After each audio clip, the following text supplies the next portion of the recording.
Hello दोस्तों, मैं DM sir और हमारे यूट्यूब चैनल में आप लोगों का स्वागत है। जैसा कि आप लोग देख चुके हैं पहले कि हमने पीजीटी की तैयारी के लिए बहुत सारा वीडियो अपलोड कर चुका हूं और उसी के सीक्वेंस में, उसी के सीरीज में मैं ये भी एक आगे का वीडियो के बारे में चर्चा कर रहा हूं। उसमें एक टॉपिक है, उस टॉपिक का नाम है linear differential equation of second order with variable coefficient. इसमें हम लोग देखेंगे, इससे पहले हम लोग देख रहे थे डिफरेंशियल इक्वेशन था, सेकेंड ऑर्डर भी था, लीनियर इक्वेशन भी था, लेकिन यहाँ पर कांस्टेंट कोएफिशिएंट था। अभी हम लोग क्या करेंगे, वेरिएबल कोएफिशिएंट के बारे में चर्चा करेंगे। तो जैसा कि इससे पहले आप लोग देख चुके थे कि जनरल फॉर्म जो होता है d2y/dx2 plus p/dx plus qy that is equal to 0 होता था या x होता था। ऐसा हम लोग क्वेश्चन कोएफिशिएंट में देख चुके थे, जहां पर p q r जो होता था वो आर्बिट्ररी कांस्टेंट होता था उसमें। अब यहां पर क्या होगा, p q r हमारा क्या होगा, फंक्शन ऑफ x होगा।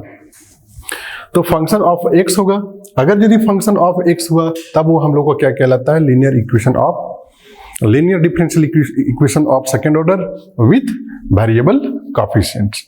तो इस वेरिएबल कोएफिशिएंट के लीनियर इक्वेशन को जानने के लिए या इसको सॉल्यूशन करने के लिए कुछ इंपॉर्टेंट फैक्ट्स होते हैं। इंपॉर्टेंट फैक्ट्स के बारे में हम लोग थोड़ा सा चर्चा कर लेते हैं कि वो इंपॉर्टेंट फैक्ट्स क्या है कि जिसके बिना, जैसे ही उस सवाल को हम लोग सॉल्यूशन करेंगे तो उस फैक्ट को इन्वॉल्व करना बहुत जरूरी होता है, ताकि कि अगर यदि वो हम जाने ही नहीं तो उसको हम इन्वॉल्व कैसे करेंगे, उसका यूज कैसे करेंगे, उसका इंप्लीमेंट कैसे करेंगे। तो थोड़ा सा इंपॉर्टेंट फैक्ट के बारे में हम लोग चर्चा कर लेते हैं। तो इंपॉर्टेंट फैक्ट यही है कि y is equal to e to the power x, y is equal to ex is a part of complementary function cf if 1 plus p plus q is equal to 0। देखिए differences क्या variable coefficient और constant coefficient में। पहले हम लोग ऐसे equation का complementary function निकालते थे सॉल्यूशन करके।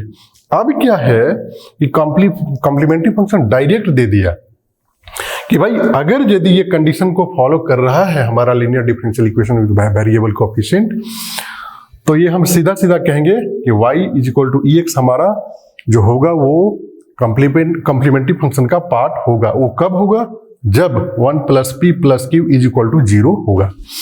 Similarly y is equal to e minus x,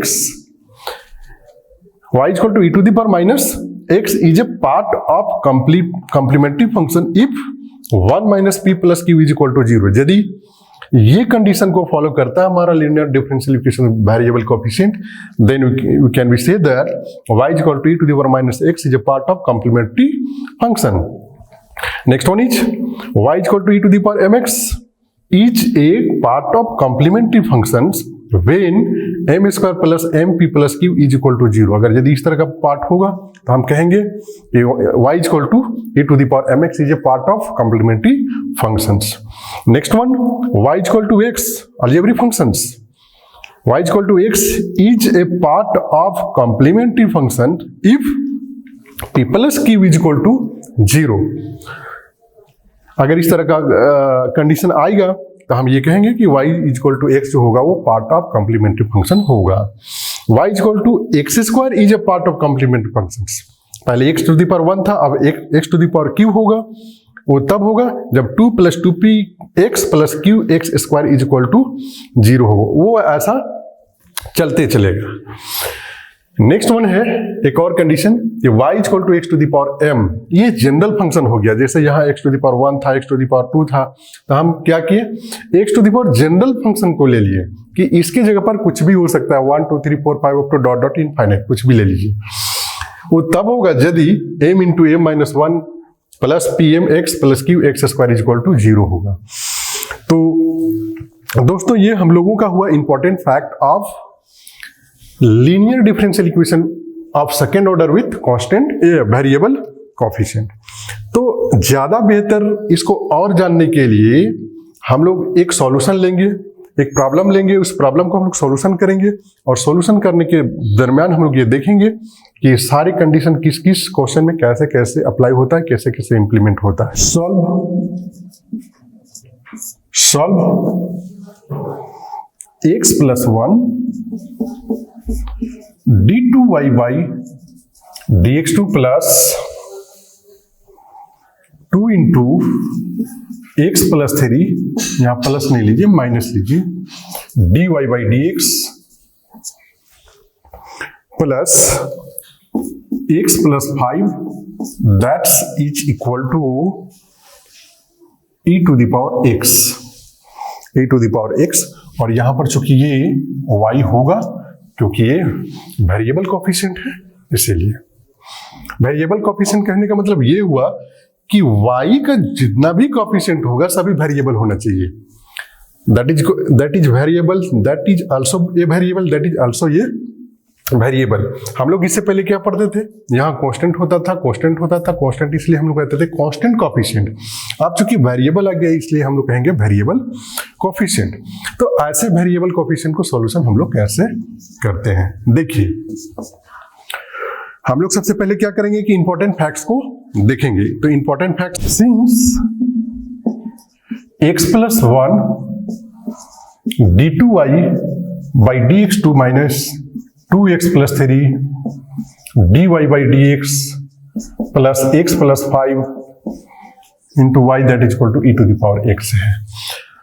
तो जनरल फॉर्म क्या है कि d2y बाई dx2 ही होना चाहिए, इसके साथ कोई भी कोफिशिएंट में नहीं होना चाहिए। तो ये कोफिशिएंट में अगर यदि है प्रेजेंट तो उसको हम लोग क्या करेंगे कि हटाने का कोशिश करेंगे। अगर यदि हटाने का कोशिश करते हैं तो हम लोग करते क्या है, dividing by x plus 1 etch E term. अगर यदि x प्लस 1 से हर एक टर्म में डिवाइड कर देंगे तो ये ऑटोमेटिक हट जाएगा।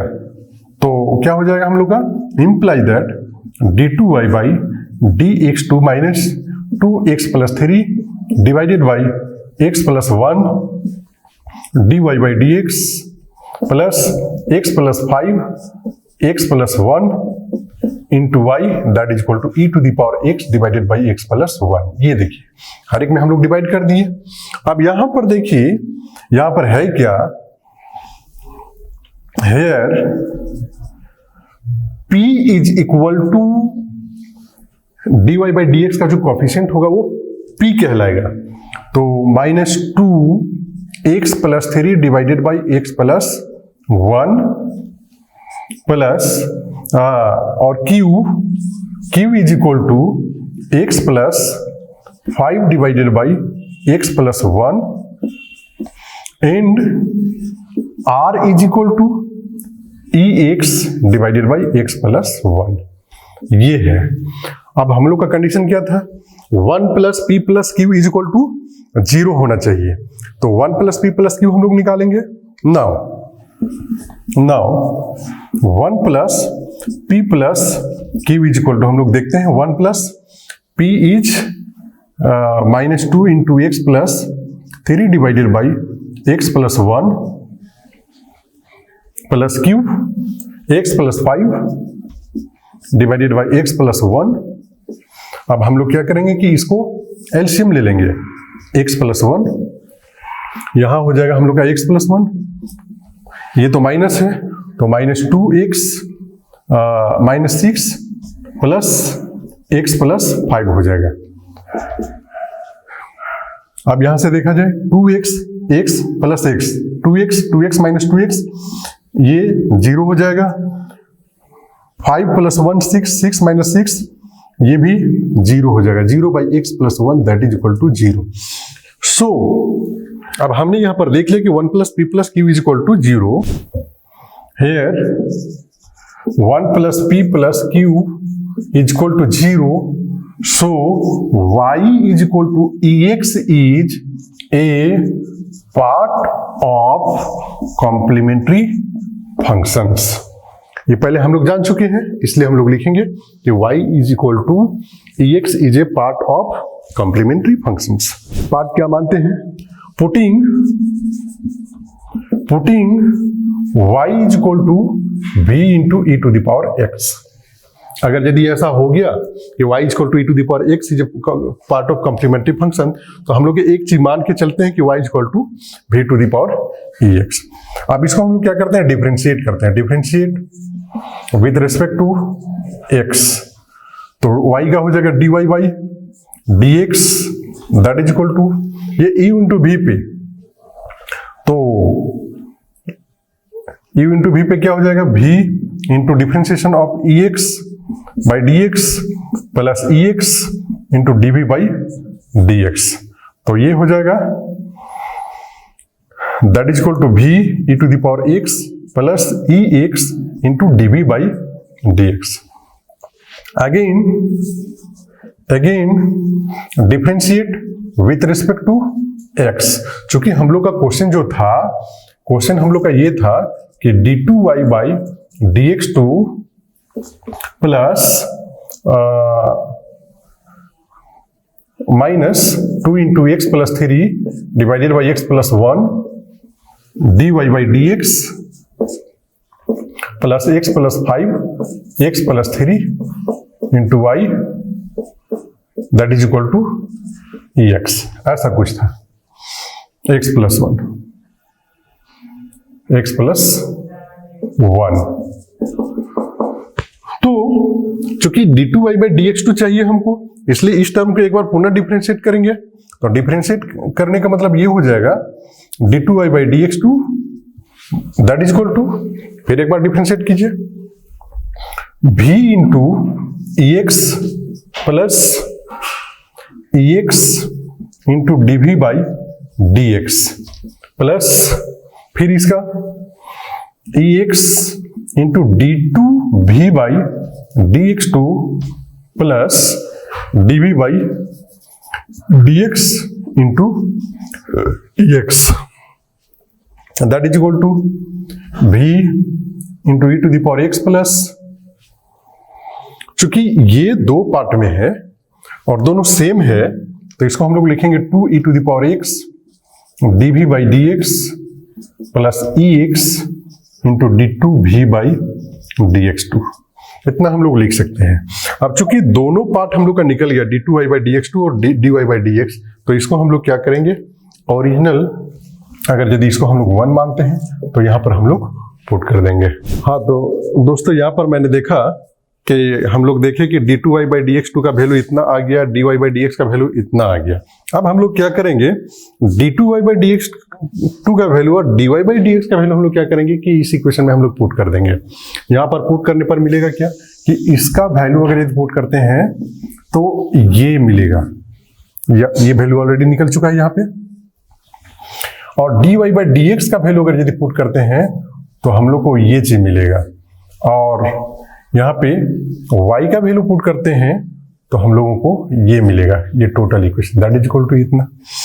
अब जब ये टोटल पार्ट को हम लोग सॉल्यूशन करते हैं तो टोटल पार्ट को सॉल्यूशन करने के बाद इस तरह का एक टर्म मिलेगा। क्योंकि यहाँ ex टोटल टर्म में ex है, टोटल टर्म में ex है तो ex हम लोग क्या करेंगे, कॉमन कर लेंगे, कॉमन करेंगे तो ये ऑटोमेटिक कट जाएगा, और यहाँ जो जो टर्म बचेगा उसको अगर यदि हम लोग सॉल्यूशन करते हैं तो इस तरह का कुछ कुछ टर्म बचेगा। अब इसमें हम लोग करते क्या है, जब इतना टर्म बच गया तो एक पार्ट को हम लोग कुछ कंसीडर कर लेते हैं। एक पार्ट को कुछ कंसीडर करने का कहने का मतलब ये हुआ कि let dv by dx is equal to, हम लोग इसको p कंसीडर कर लिए, ठीक, dv by dx equal to इसको हम लोग p कंसीडर कर लिए। इसका यह मतलब हुआ कि इसको dp बाई dx लिख सकते हैं, क्योंकि यहां 2 बार dv बाई dx है, minus 4 divided by x plus 1 into इसको p लिख सकते हैं, that is equal to 1 by x plus 1 इसको लिखते हैं। अब यहां पर देख रहे हैं कि यह जो आया ये लीनियर डिफरेंशियल इक्वेशन आया, लीनियर डिफरेंशियल इक्वेशन। और लीनियर डिफरेंशियल इक्वेशन का सॉल्यूशन आप तो जानते हैं कि यदि इस तरह का फॉर्म पे आ गया हो तो उसमें हम एक चीज निकालते हैं जिसका नाम है IF। IF कहे तो इंटीग्रेटिंग फैक्टर, और इंटीग्रेटिंग फैक्टर का फॉर्मूला होता है e to the power integration of p dx। IF is equal to integration of e to the power integration of p dx, that is equal to e integration of p का value already यहां पर दिया हुआ है 4 by x plus 1 into D x. और sorry, यहां पर एक चीज और लिया जाता है, इसको माइनस में हम लोग लेते हैं, माइनस में, तो that is equal to e to the power हो जाएगा हम लोग का, क्योंकि 4 तो कांस्टेंट है, तो ये कांस्टेंट हो जाएगा 1/1 प्लस एक्स प्लस 1 हो जाएगा माइनस डी एक्स। और इतना का इंटीग्रेशन जो होता है वो e to the power minus 4 log x के एक्स प्लस 1 के बराबर आएगा। और उसको जब सॉल्यूशन करते हैं तो हम लोग यहाँ पर, तो ये हो जाने के बाद इसका सॉल्यूशन हम लोग करते कैसे हैं, e to the power log x plus 1 to the power minus 4, और जैसे ही ऐसा e to the power x के फॉर्म पे आता है तो उसका सॉल्यूशन एक्स के रूप में होता है, तो एक्स का फॉर्म यहाँ पर है x plus 1 to the power minus 4, और यदि इसको पॉजिटिव बनाना चाहते हैं तो 1/x plus 1 to the power 4 हो जाएगा ऐसा। अब इतना होने के बाद हम लोग करते क्या है, ये तो हम लोग का वैल्यू आया आई एफ का, और जब इसका कंप्लीट सॉल्यूशन निकालने के लिए चलते हैं तो कंप्लीट सॉल्यूशन में करते क्या है, इसलिए कंप्लीट सॉल्यूशन में करते क्या है हम लोग कि p into 1/x plus 1 to the power 4 that is equal to integration of 1/x plus 1 into 1/x plus 1 to the power 4 into D x plus एक कांस्टेंट टर्म हम लोग मानते हैं। जैसा कि इससे पहले प्रीवियस क्लास में आप लोग जान चुके होंगे, जब 11-12 में जब पढ़े होंगे या बीएससी में जब पढ़े होंगे उस समय, कि इसमें हम लोग करते क्या है कि जो टर्म होता है लीनियर डिफरेंशियल इक्वेशन का, जैसे dp by d x plus p x plus q is equal to 0, ऐसा अगर यदि होता है dy बाई डी एक्स ऐसा कुछ, तो हम लोग करते क्या है, यहाँ पे इसका जब कंप्लीट सॉल्यूशन लिखते हैं तो y, या यहाँ पर y लिखिए, y into I F that is equal to Q into I F plus into D x plus C, ऐसा एक फॉर्मेट लिखते हैं। तो उतना लिखने की आवश्यकता नहीं है, हम लोग ऐसे ही जनरल लिख करके चलेंगे, क्योंकि वो तो आप जान ही रहे हैं। So imply that p divided by x plus 1 to the power 4 that is equal to, ये हो जाएगा 1/x plus 1 to the power 5 dx plus c। So that is equal to, ये अगर यदि ऊपर चला जाता है तो x plus 1 to the power minus 5 हो जाएगा, और इसका इंटीग्रेशन करेंगे प्लस c हो जाएगा। दैट इज इक्वल टू, अगर यदि इसका इंटीग्रेशन करते हैं तो हम लोग को मिलता है x plus 1 to the power minus 4 divided by minus 4 plus c। तो ये हो जाएगा, अगर इसको पॉजिटिव बनाना चाहेंगे तो 1/-4x plus 1 to the power 4 plus c ऐसा।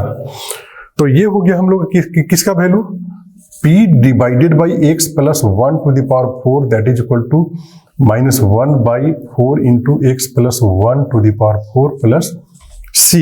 अब यहां से हम लोग करते क्या है, p is equal to -x plus 1 to the power 4 divided by x plus 1 to the power 4, already यहाँ 4 है, plus c into x plus 1 to the power 4 लिखेंगे।